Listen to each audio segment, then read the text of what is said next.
Welcome back, explorers! Nilibot na namin ni Denver ang Barangay Sulo para sa aking misyon na maghanap ng ginto, pero inalat kami sa aking treasure hunt mission.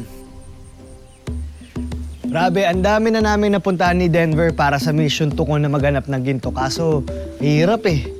Kasi huhukayin pa tayo. May mga kilala ka bang pwedeng tumulong sa atin, Denver? May kilala.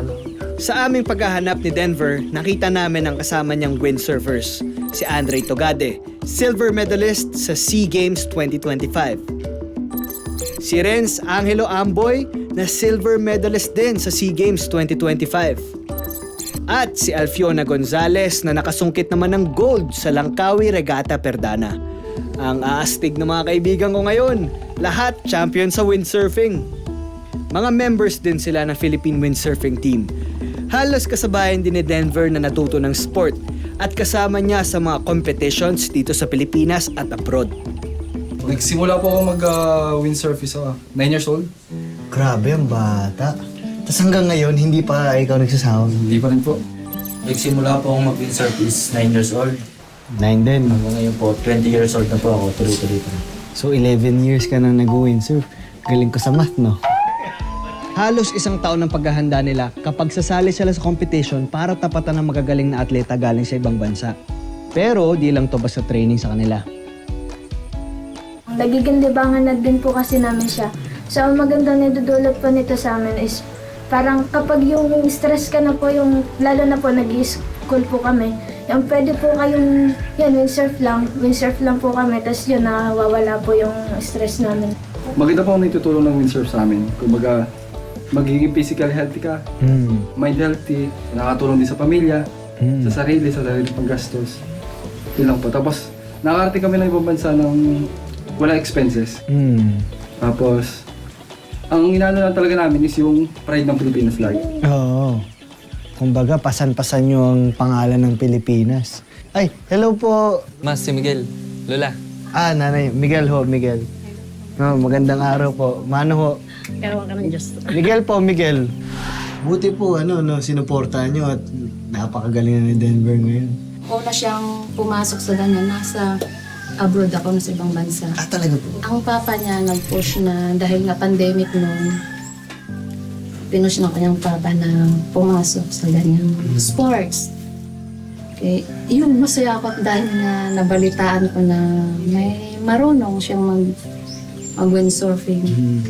Sa disiplina ko, dahil nako, sa totoo lang, kulitis, siyempre, pag bata pa may pagkakulitis, yun. Ay, ano po yung kulitis? Ayun, makulit. Makulit. So dati po, makulit po siya. Makulit. Tapos po Nung pumasok, siyempre may discipline, ibang disiplina sa mga ganyan mga sport, kasali sa sports. Malaking na-obserbahan ko malaking tulong. Agad tayo dyan. Disiplinado. Kayo, gusto ko rin malaman, ano yung mga supportang nakuha nyo sa parents niyo? Nung nagsisimula pa lang po ako, sa tatay ko, yung paghatid sundo pa lang po sa akin, papunta sa kampo, yun po, ramdam ko na po talaga yung suporta nila sa akin. Tapos, yung yung tuwing pagising ko sa umaga, yung kain ka na, ganito, may training ka pa, ganyan. Tapos hanggang sa ngayon po, ramdam ko pa rin po siya. Parang naiiyak si Monang, no? parang napapareminis siya eh. O, Gabe, ano sa'yo? Ang nakuha ko po sa papasan mula sa magulang ko is lagi po nila akong pinupush hanggang sa... Basta pinupush po nila ako hanggang sa walang katapusan. Training ka lang ng training, kailangan na yun. Lagi po nila ako sinasama sa kanilang pag-isa. Support ng mga kapatid ko naman po sa akin is kasi galing din po sila sa pagiging windsurfer eh.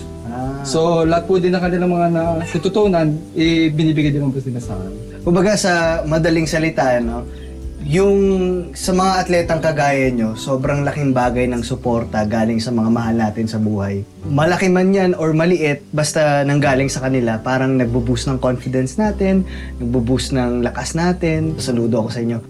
Eto, ikaw to, no? Oo. Lupit. Congrats sa inyo. Ako, hindi kayo mananalo ng mga medals kundi dahil sa hard work nyo and suporta ng mga magulang nyo. Pwede kong makita kasi hindi pa po nakakita ng gold na medal talaga eh. Andyan ho ba? Naitabi niyo yun? At Pinakita na nga sa akin ni Denver ang kanyang gold medal. Grabe, ngayon lang ako nakahawak ng gold medal galing SEA Games. Ang laki at ang bigat pa. Ang lupit. Congratulations, bro. Pwede ka suot? Experience lang. Sige lang, Pwede ba? sige lang. Pwede mo ba? Pwede mo ba? And the gold medal goes to Miguel. Thank you. Dapat daw kinakagat ang gold medal. Teka, subukan ko nga. Kinagat mo to? Kagating na. Wow, galing. At syempre, kailangan ko ng remembrance. Kasi bihira lang yung ganitong moment eh. Mami, pwede yung pa-picture po kami ni Denver. Tara, picture tayo. Sobrang swerte ko na makahawak ng gold medal galing sa SEA Games kasi iilang Pilipino lang talaga nakakasungkit ng medalyang to. Kaya congratulations. Deserve mo to, bro, dahil sa dedication na ginawa niya. Uy! Yo! Mission 2 accomplished, explorers! Ito pala yung gold na pinapahanap sa atin, ang gintong hindi nakatago o nakabaon, kundi ang gintong nakukuha sa pagsisikap, disiplina at determinasyon. Grabe. Kakaibang experience to. Congratulations sa inyo. Congratulations sa mga atleta, sa mga magulang na sumusuporta sa atleta. Maraming salamat sa experience ito. At dahil dyan, na-curious ako, mahirap ba mag-windsurf? Hindi naman po. Kanino ako pwede magpaturo ng windsurf? Kay Coach Jaraman po. Yung SEA Games medalist din. Ah, Tsaka galing siya sa pamilya ng mga windsurfer. Parang stricto yan ah.